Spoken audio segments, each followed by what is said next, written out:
Hey guys, welcome back to my YouTube channel. I am Deepika and today I am going to do some neat important previous year questions of chapter Anatomy of Flowering Plants. आज हम topic the tissue से related कुछ question करने वाले हैं जो नीट में पूछे गए हैं. So let's begin and here is the first question that is phloem in gymnosperms lack. जो जिम्नोस्पर्म के अंदर फ्लोएम होता है उसके पास क्या चीज़ नहीं होती है? Both sieve tubes and companion cells, या फिर अल्ब्यूमिनस सेल्स एंड सीव सेल्स, या फिर सीव ट्यूब्स ओनली, या फिर कंपेनियन सेल्स ओनली. सो हमें पता होना चाहिए कि जो जिम्नोस्पर्म में फ्लोएम होता है वो without companion cells and sieve tube होता है. Means right answer is a. ना उसके पास सीव ट्यूब होती है और ना ही उसके पास कंपेनियन सेल्स होती है. किसमें? जिम्नोस्पर्म के फ्लोएम में. ठीक है.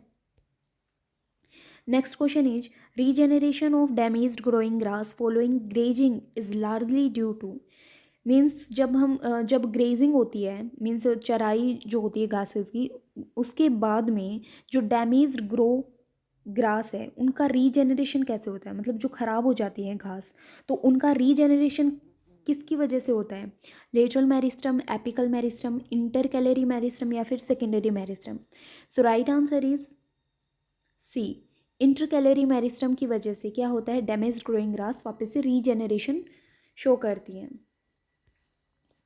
Next question is tracheids differ from other tracheary elements in. जो ट्रैकिड्स होता है वो अदर ट्रैकरी एलिमेंट से डिफर होता है. क्यों? क्या उसके पास कैस्पेरियन स्टिप होती है, या फिर वो इम्परफोरेट होता है, या फिर न्यूक्लियस होता है, न्यूक्लियस लैक करता है, या फिर लिग्निफाइड होती है उनकी वॉल्स में. तो क्या चीज़ होती है जिसकी वजह से वो अदर ट्रैकरी एलिमेंट से ट्रैकिड जो है वो डिफरेंट होता है? तो होता क्या है कि जो ट्रैकिड्स तो ये होते क्या हैं? तो ये लंबी लंबी हमारी कह सकते हैं सेल्स होती हैं, और दूसरी ये हैं डेड सेल्स होती हैं. डेड सेल होती है और इनके पास लिग्निन वॉल प्रेजेंट होती है, हार्ड लिग्निन वॉल प्रेजेंट होती है, बट उसकी वजह से ये अदर ट्रैकरी एलिमेंट से डिफर नहीं होता है. ठीक है.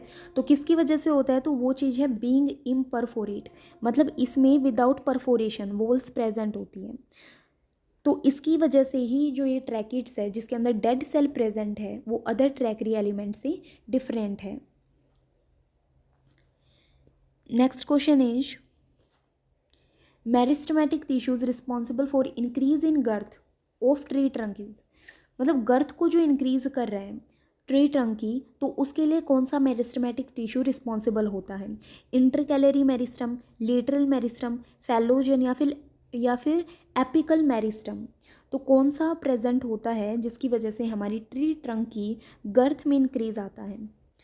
तो इसमें तो सीधा राइट आंसर यही होगा, लेटरल मेरिस्टम, क्योंकि लेटरल साइड से ही पूछा गया है, गर्थ पूछी गई है, तो लेटरल मेरिस्टम राइट आंसर होगा. ये जो लेटरल मेरिस्टम होता है ये कहाँ प्रेजेंट होता है? जो अपनी स्टेम होती हैं और रूट होती हैं उनकी लेटरल साइड में प्रेजेंट होता है, और यही मेरिस्टम रिस्पॉन्सिबल होता है for increase in girth of stem and roots. Next question is gymnosperm are also called softwood spermatophytes because they lack. Gymnosperm को जो है वो हम क्या बोलते हैं? उसको हम सॉफ्टवुड स्पर्मेटोफाइट्स भी बोलते हैं क्योंकि उनके पास क्या चीज़ नहीं होती है. ठीक है. पूछ रखा है they lack cambium, phloem fibres, thick walled tracheids, या फिर जाइलम फाइबर्स. तो इसका आंसर आएगा हमारा जाइलम फाइबर. मतलब इसके पास जाइलम फाइबर नहीं होता है जो सपोर्टिव होता है अपना नेचर में, तो वो इसके पास प्रेजेंट नहीं होता है, जिसकी वजह से हम इसको सॉफ्ट वुड स्पर्मेटोफाइट बोलते हैं.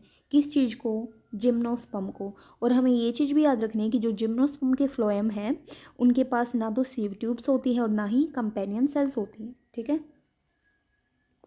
Next question is companion cells are closely associated with.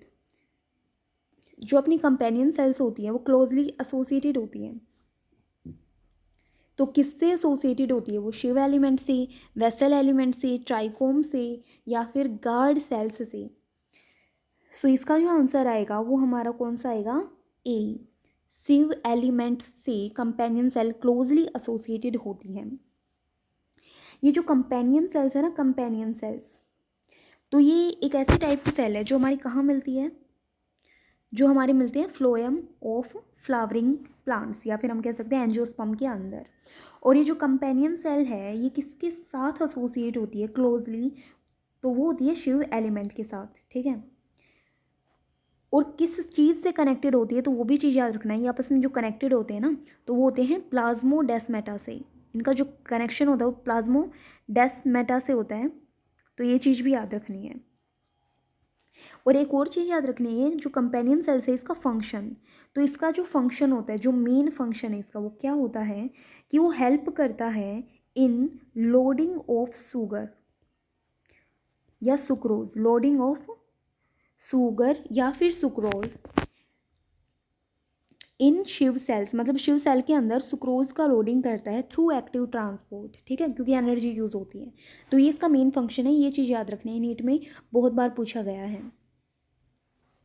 और यहाँ पे क्या बता दिया अब हमने कि कंपेनियन सेल्स का क्लोजली एसोसिएशन होता है शिव एलिमेंट के साथ।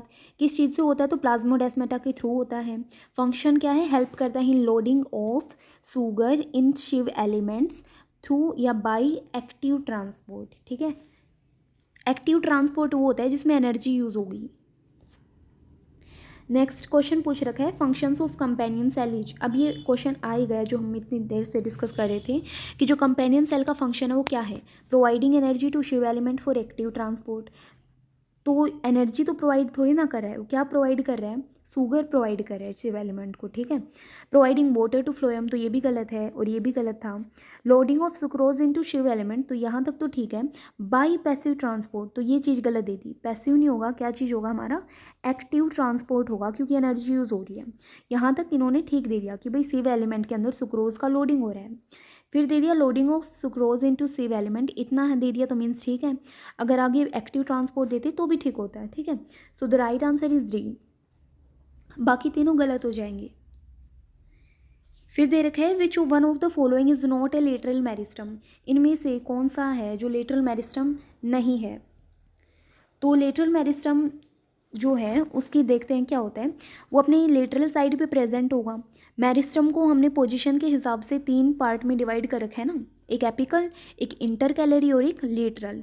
और जो लेटरल मेरिस्टम है लेटरल साइड में प्रेजेंट होगा, और 2 टाइप का होता है वो, ठीक है। एक तो होता है वेस्कुलर कैम्बियम, ठीक है, वेस्कुलर कैम्बियम, और दूसरा होता है कोर्क कैम्बियम। तो ये 2 टाइप का होता है हमारा क्या चीज़, लेटरल मेरिस्टम। तो वेस्कुलर कैम्बियम के अंदर तो हमारी इंट्राफेसिकुलर भी आ जाएंगी और इंटरफेसिकुलर भी आ जाएंगी। और कोर्क कैम्बियम के अंदर कौन सा आएगा, हमारा फेलोजन आता है। कोर्क कैम्बियम का फेलोजन, तो बचा कौन सा, इंटरकैलरी मेरिस्टम, तो ये नहीं होता। लेटरल मेरिस्टम के ये तीनों पार्ट हो जाएंगे। सो राइट आंसर इज डी, कि ये हमारा लेटरल मेरिस्टम नहीं होगा। याद रख लेना, लेटरल मेरिस्टम के 2 पार्ट होते हैं, 2 टाइप होते हैं, vascular cambium, cork cambium. Vascular cambium के अंदर इंट्राफेसिकुलर इंटरफेसिकुलर दोनों आते हैं, और कोर्क कैम्बियम जो है वो उस फेलोजन को बोला जाएगा। सो राइट आंसर इज डी।